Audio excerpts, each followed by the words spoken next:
Welcome to this week's episode of We're Never Truly Alone. I am your favorite spirit medium, Spirit Tiffany Rice.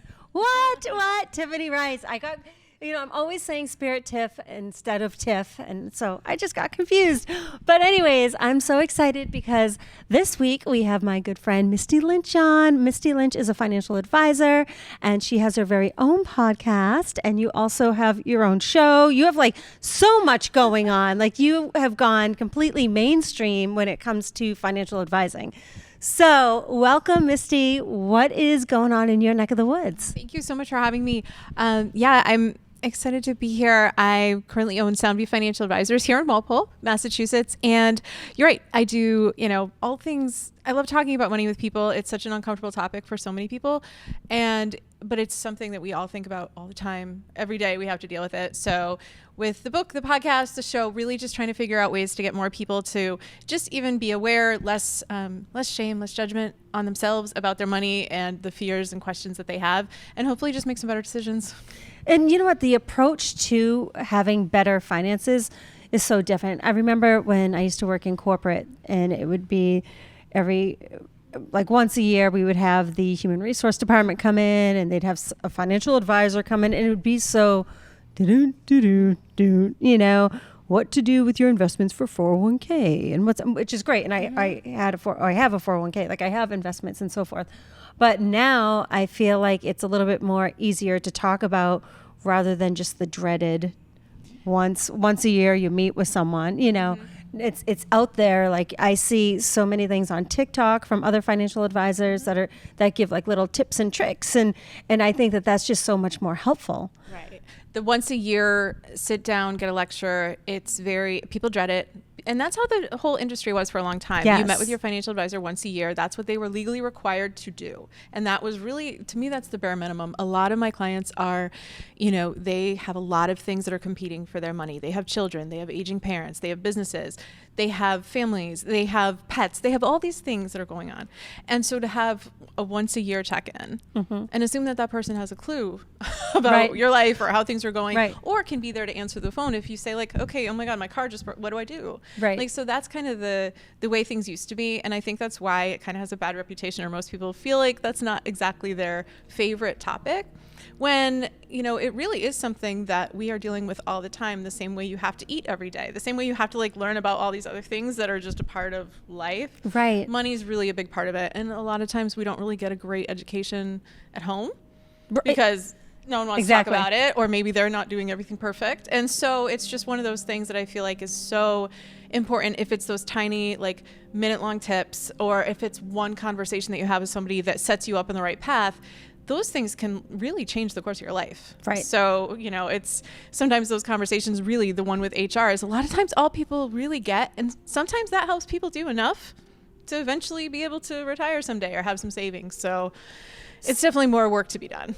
I really started to be mindful. I mean, years ago I did when, again, I worked at corporate, but when I started my own business, it was a whole new ball game, because you became more aware because you weren't relying on someone to pay you.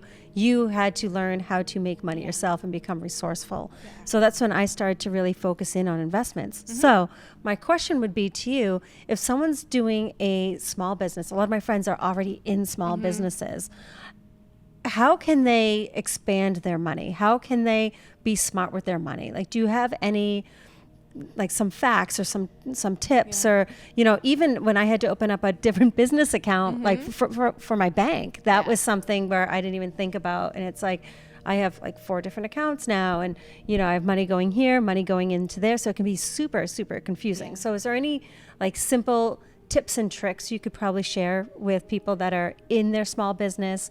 How do they expand that so they can actually use their money? Yeah. And I think I love small businesses. I grew up with my parents are small business owners, and I saw how money came in and money went out, and then there'd be long stretches with nothing. Yeah, ebbs and flows. And then there would be so much, and it would feel like we deserve this, and it would all be gone. And then it was just kind of this feast or famine all the time. And so I saw that other people had things different, that it was more stable. It wasn't always stressful. Just the way that they were able to do things, where I would be like, I don't know. if we can do this. I don't know if I can go here or afford this or whatever. And so we were always thinking about money and talking about money. And I knew that small businesses did not have an HR department. They did not have somebody saying, open this type of account and fund it. Or maybe if we have a budget, you know, like a bigger corporation, you know, has a budget. Yes. Of course they do.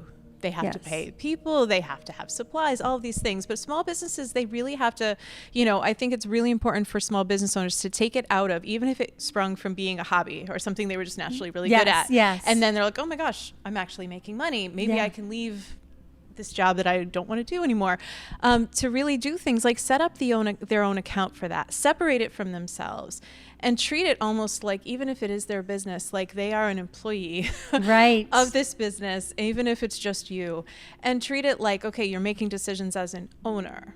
Not just as somebody who, you know, is doing it, even if you do love it. Even if it doesn't feel like work. Like to really separate yourself from that and make business decisions like you would if you were the CEO of a bigger company. So it's basically like setting up boundaries. You really do. Like I always say that even with business and personal life, you have to set up boundaries. Yes. You shouldn't be like mixing and so forth. No, you can't. And it's one of those things that I see with small business owners. And a lot of times I see women who are maybe they're coaches or maybe they're helping people and they're in that field. And they also sometimes feel like they have to discount their prices or they have to give it away or they have to barter. And that's something that I think that's where it separates yourself. If you have those boundaries to say, okay, well, as this business owner, not as this, you know, not as me.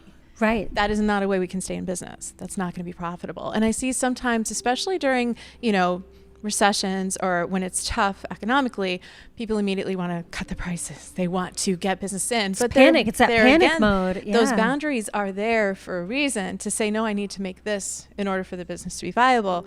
And then start to get creative about what you can do.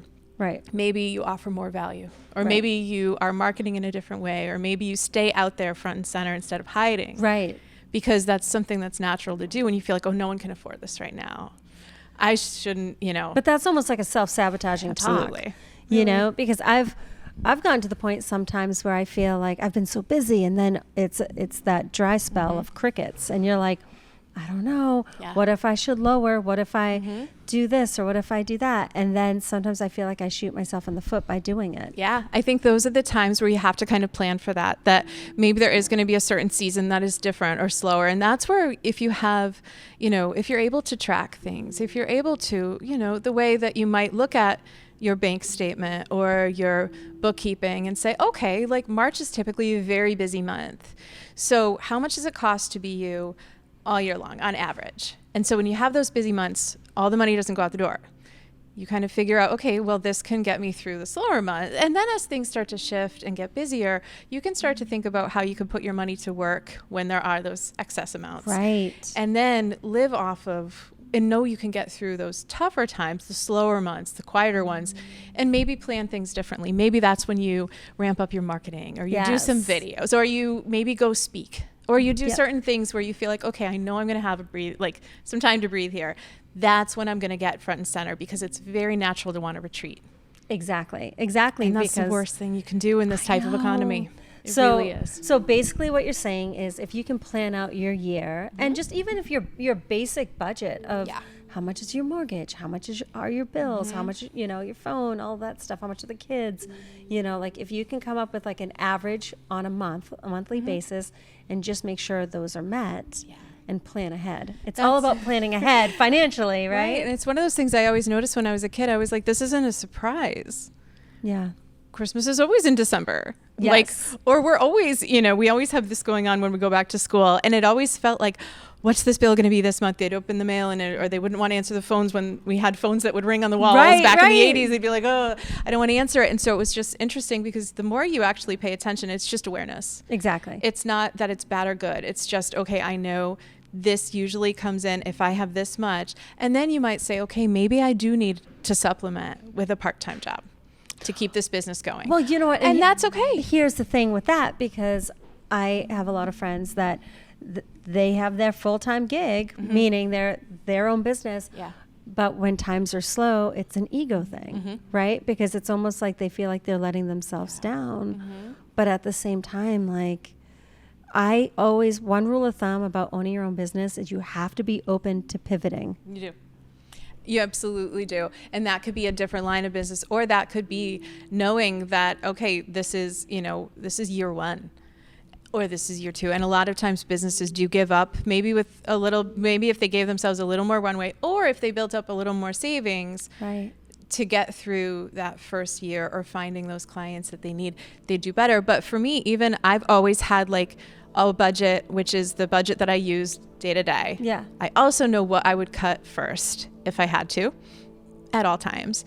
And then I also know Starbucks coffee. That's no. And it's like, you don't need to cut certain things that you love. However, like that is certain things like takeout, convenience, certain things that I say, okay, like that would be an area that I would trim back immediately before I would think about moving or eat something else eat like the that. food in your cabinet. Absolutely. Yeah. And I think that that's something, again, it's just planning ahead and thinking about like, okay. And a lot of times I'll talk to people who have no idea how much they spend a month, or when we do look at it, they're like, oh, I feel so bad about it. And say, okay, what don't you feel bad about? And they might be like getting my hair done, or doing this. And you know that that's something that's always going to have some space in the budget. But there's always going to be something that they don't care about quite as much. Starbucks coffee. Yeah. I always will say that. That's it for some people.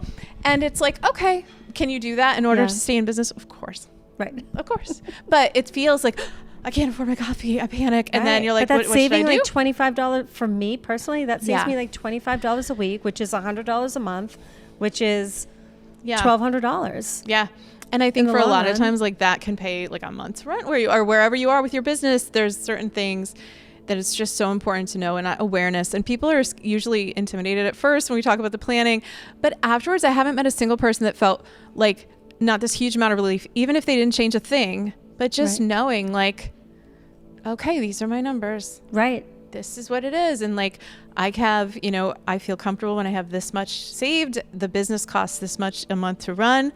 Maybe I can increase my prices. If I do that, what does that look like? Right. And then thinking about ways when, taxes are a big part of a small business owner's expenses. Taxes. And figuring out, okay, are there certain things I could do to save money for my future and also save on taxes? So those are the options that a lot of small business owners have to actually put money away for future you. That helps on that side too. So it's amazing how little information is widely known out there. I'm telling you, I just recently became a corporation. So I was sole proprietor for years, and then I became a corporation. And so now I'm going to see a difference because before, as far as taxes go, I was doing estimated taxes and they just went up even more. So the more you make, the more they take. And so that's almost an eye opener because you're like, well, okay, I mean, it's good that I'm making more money and I'm progressing, which is what I want as a small business owner. Right. But now here's Uncle Sam, coming in to take more taxes. And, you have to be prepared. I'm very mindful of my money, but you have to be prepared for the incidentals too, like when all this is happening, my fence came down. So that's going to be an additional 10 grand that I have 3 dogs. So I need to be able to fix my fence. So I'm like, so now I got to find 10 grand to cover the fence and so forth. So it's always going to ebb and flow, but you just have to be mindful. Yeah. So like how would you say monthly you should check your expenses, like keep a track monthly? I think so. And I think there's a lot of apps, there's a lot of tools out there that make it easier. Some people are pen and paper, Excel, they like seeing it. And I think that's great too. Anything, whatever works for you. Or some people will get an app where they connect their accounts and they can see the categories kind of right away. And I think that is whatever you could do to and don't judge yourself the first couple months. Just look at it. Right.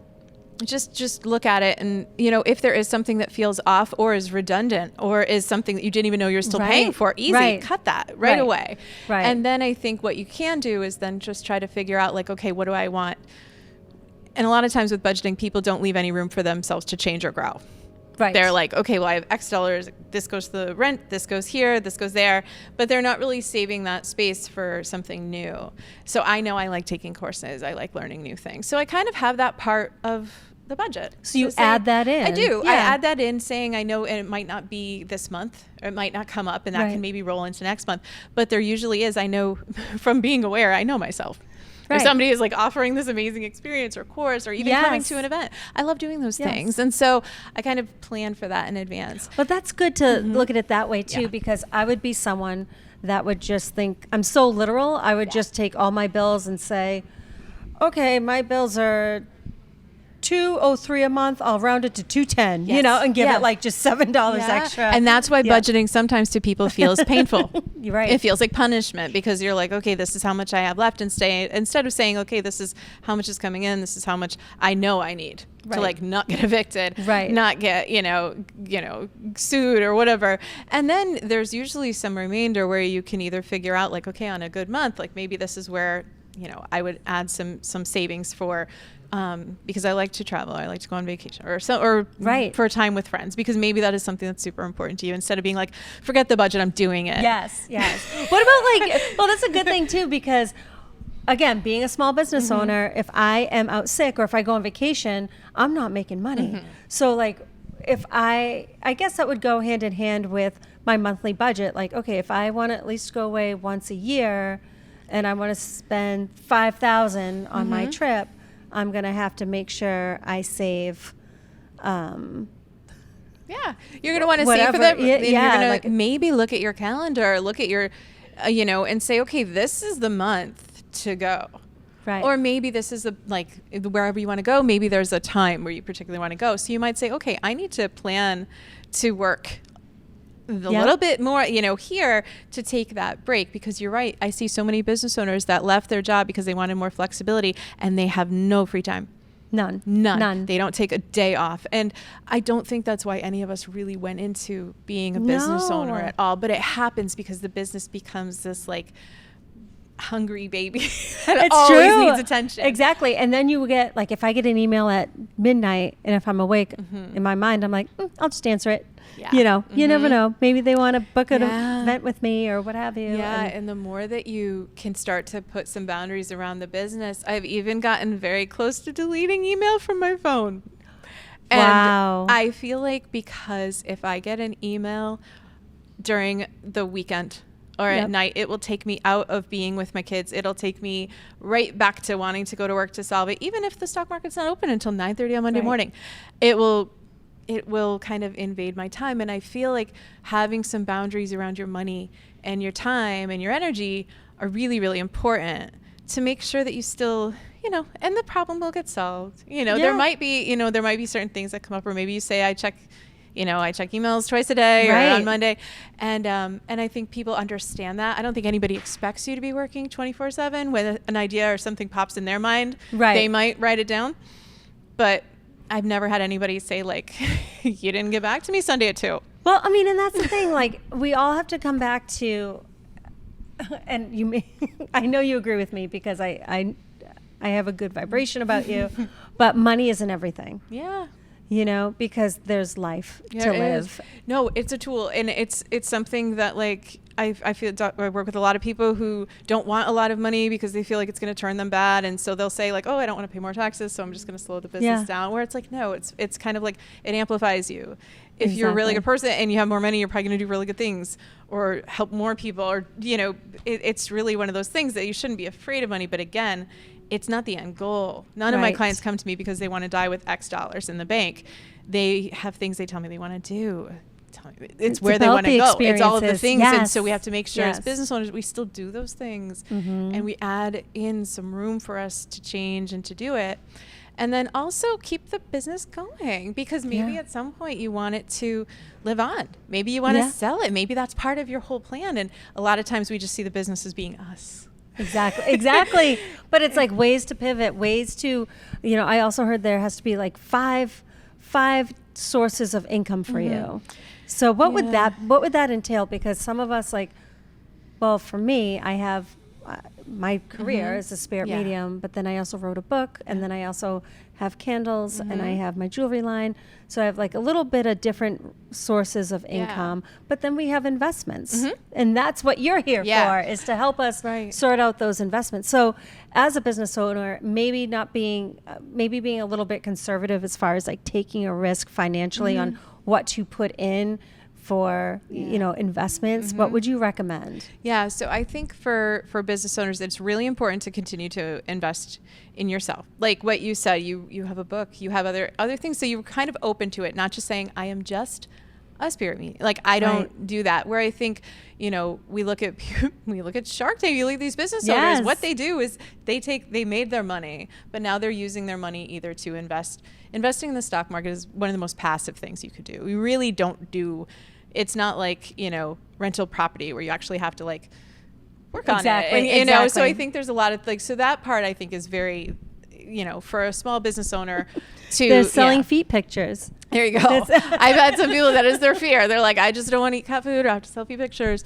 And so I think $1 million overnight though, I will tell you, not from my own personal experience, but. I know I've seen, some people in education leave and they're like, I kind of don't blame you.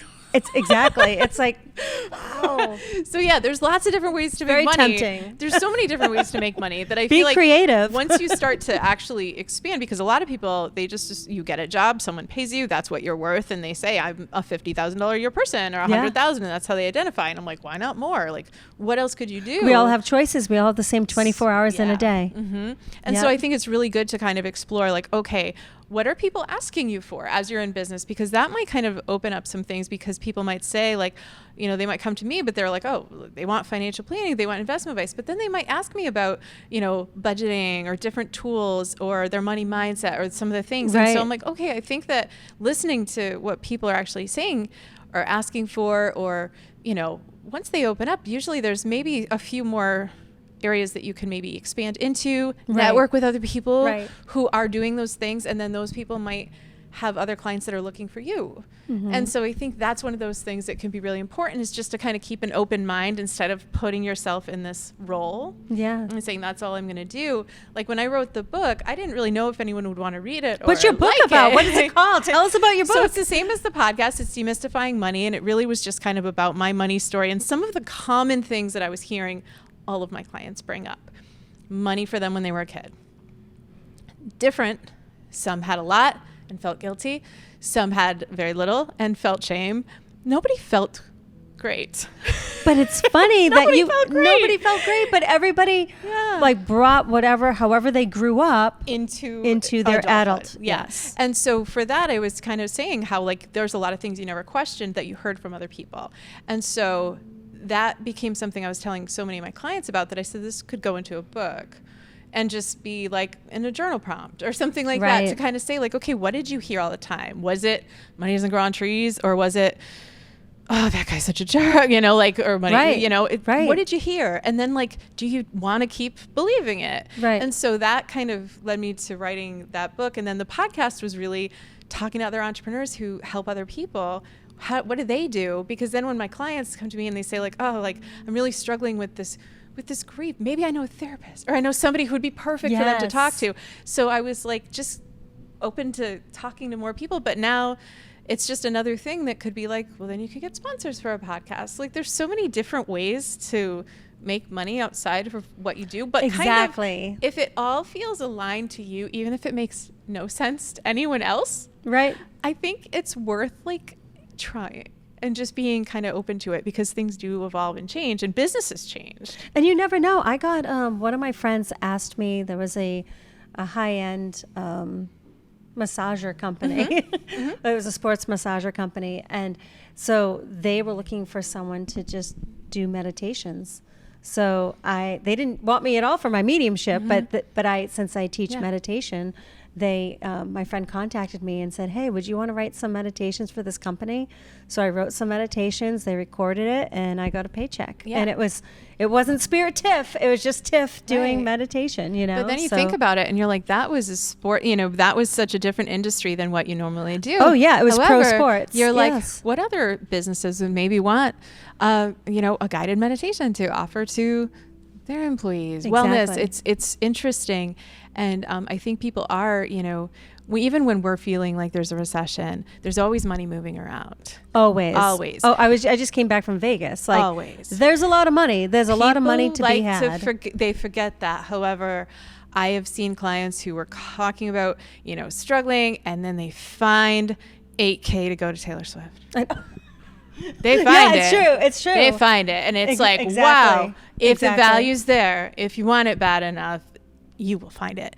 And so that's something that I think is important for business owners to know, that maybe no one is picking, like maybe your offer is out there, maybe people don't know about it and they're not knocking down your door and they're like, oh, this is wrong. I got to go out of business. Right. And it's just like, Right. no, maybe we just need to tweak Pivot. it Yes. a little bit and get it in the hand, get it in front of the right people. Or maybe people need to see it more, because you think posting once a month is, enough. But then you realize that the tweet, like, lifespan is like 8 seconds or something. Right. Yeah, exactly. So like, you might feel like it's too much, but then you talk to somebody, they're like, no, like, you repeat it, use it again and again. It's never too much. And the people who love you are going to want to see it. And the people who don't can scroll right past. But you're also going to be having, like, what I had for followers on my social media last year grew hundreds and thousands, especially on my TikTok. So what I posted last year is null and void now. That's done and over. I could repost that. Yeah. And I have whole new sets of eyes watching it. And it's their first time. Right. And it's really easy to be like, I don't want to do that because people are going to get sick of me. But that's really just us getting in our way. Oh, yeah. I just had this conversation. Someone was really nervous about posting because they said, well, I don't want my friends to get annoyed with me. And I'm like, oh, that's so funny. Are your friends paying your bills? Yeah. And she looked at me and I'm like, no, seriously. If they're not paying your bills, whatever. And chances are you're a business owner, so you're probably always going to be on social media. They have 5 kids and a full-time job, and like they may not be on social media as much as you are, Yeah.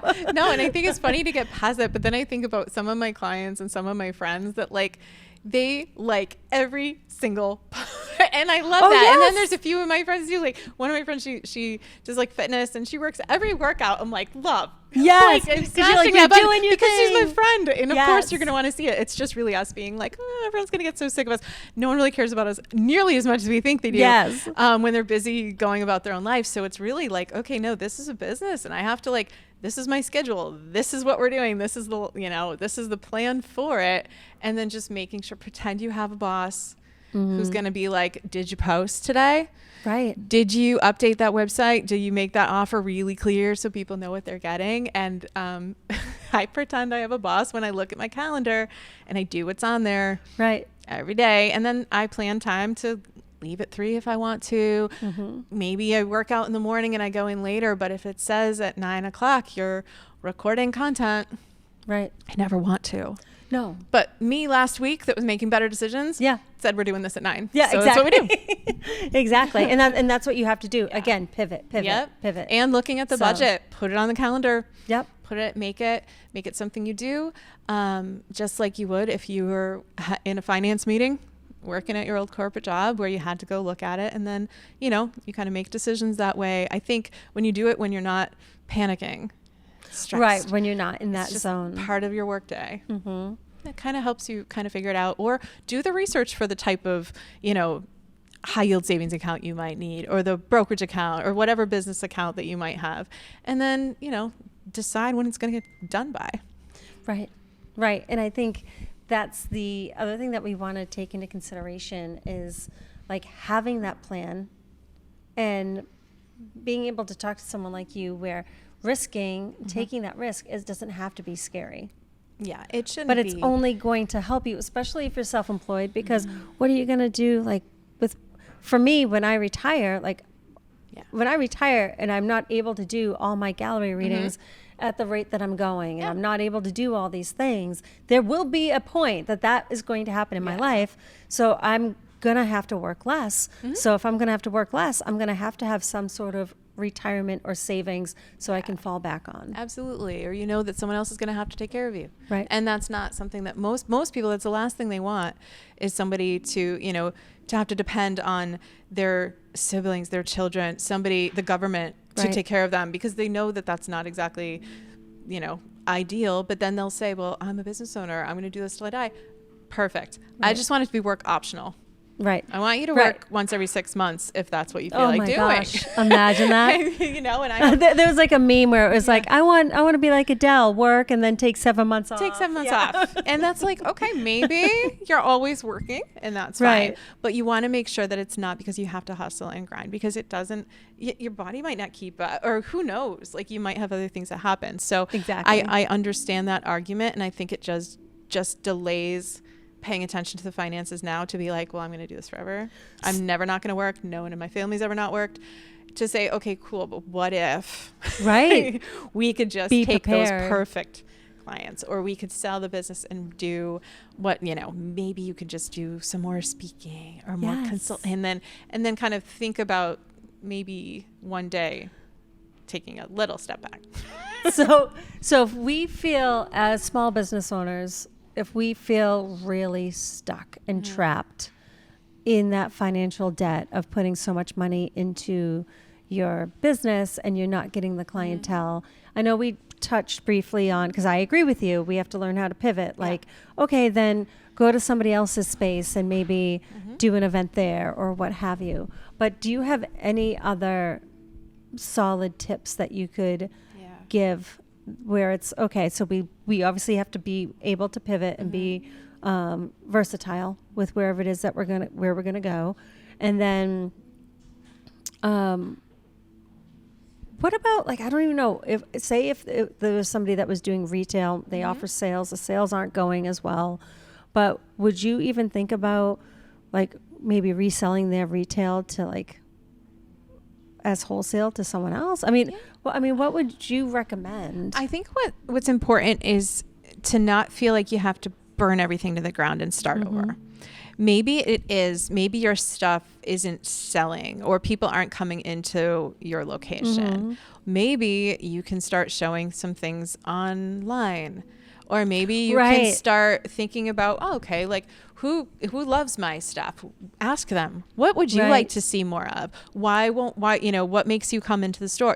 Things like that.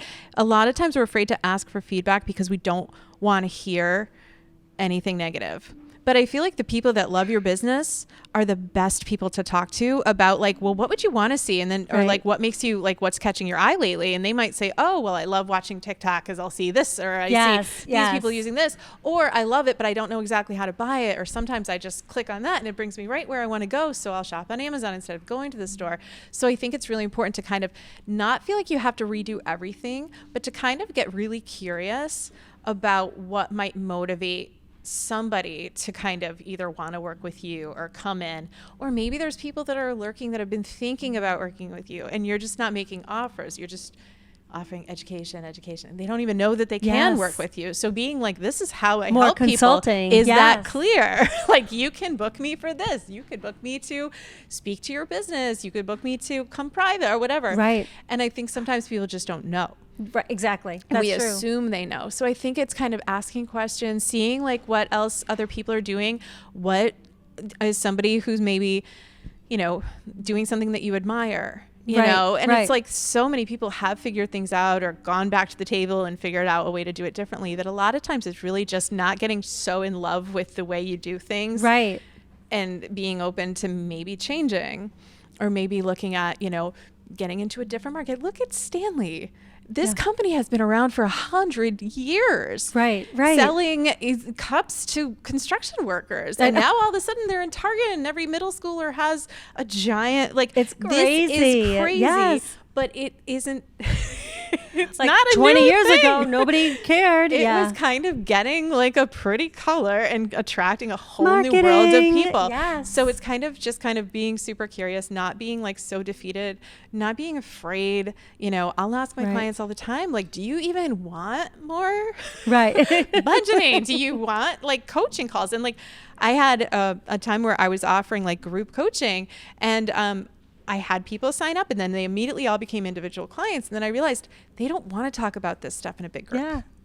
Yep. Why am I pushing it? Exactly. Why don't I just make it easier to have like this one-on-one? So it was really just thinking like, oh, I think this is going to work. It's great. without really any proof. Perfect.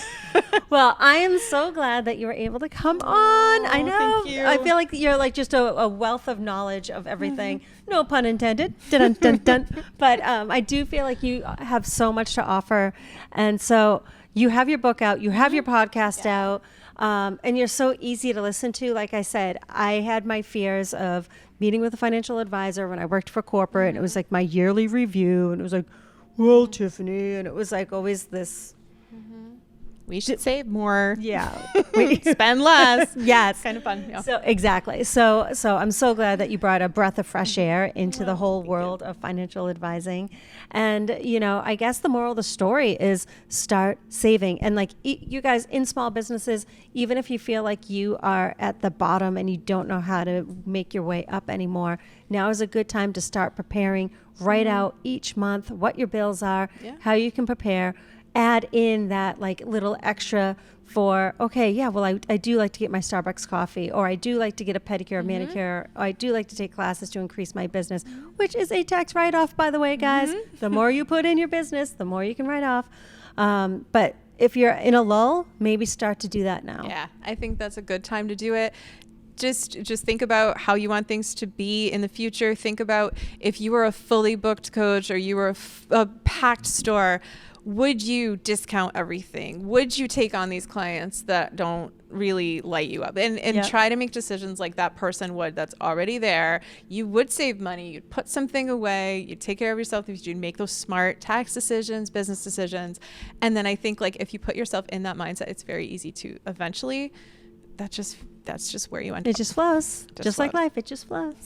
So thanks for joining me here at We Breathe Wellness. And also, how can people get in touch with you? Sure. So you can follow me at Misty Lynch CFP pretty much everywhere. And also Demystifying Money is where I am on TikTok. And that is where you can find the book, or go to mistylynch.com. Yay. All right. Well, thank you, Misty. Thank you. And if anybody is feeling a lull, just start preparing. It's always a good time to start. And so it's maybe totally normal. We're in a recession. It's crazy town. It is so normal. So, and you'll be happy you did it when it's getting slammed and busy again. Exactly. So now is the time to prepare. All right. Well, thank you guys so much. And we will see you next time on We Are Never Truly Alone.